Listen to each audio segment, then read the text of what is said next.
উনি সফরে বেরিয়েছেন হাদিস কালেকশনের জন্য। প্রচন্ড শীতের রাত, উনি মাগরিবের নামাজ, এশারের নামাজ পড়ে একটা মসজিদে শুয়ে পড়লেন, আর শুয়ে শুয়ে হাদিস পড়তেছেন। কি পড়তেছেন? কথা বলেন।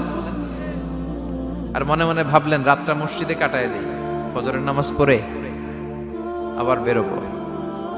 কিন্তু দারোয়ান এসে বলে মসজিদে থাকতে পারবেন না, ওঠেন। দারোয়ান আছে না, কথা কন। আহমদ ইবনে হাম্বল বললেন আমি শুধু রাতটা থাকতে চাই, আমি তো ফজরেরও মুসল্লি, ফজর নামাজ পড়বো তো এই মসজিদে, আমার থাকতে দাও। দারোয়ান তো দেয় না, কেনা মসজিদে থাকার জায়গা না, যান মিয়া। উনি যে আহমদ ইবনে হাম্বল এটা চিনে নাই, থাকতে দেয়। কি করবে এখন? উনি কাঁথা গুছিয়ে হাদিসের কিতাব নিয়ে কাঁধের মধ্যে ব্যাগ নিয়ে মসজিদ থেকে বেরোয় গেলেন। কি আর করবেন, প্রচন্ড শীত, আর কাঁপতেছেন বুড়ো মানুষ। পথিমধ্যে দেখলেন বাজার,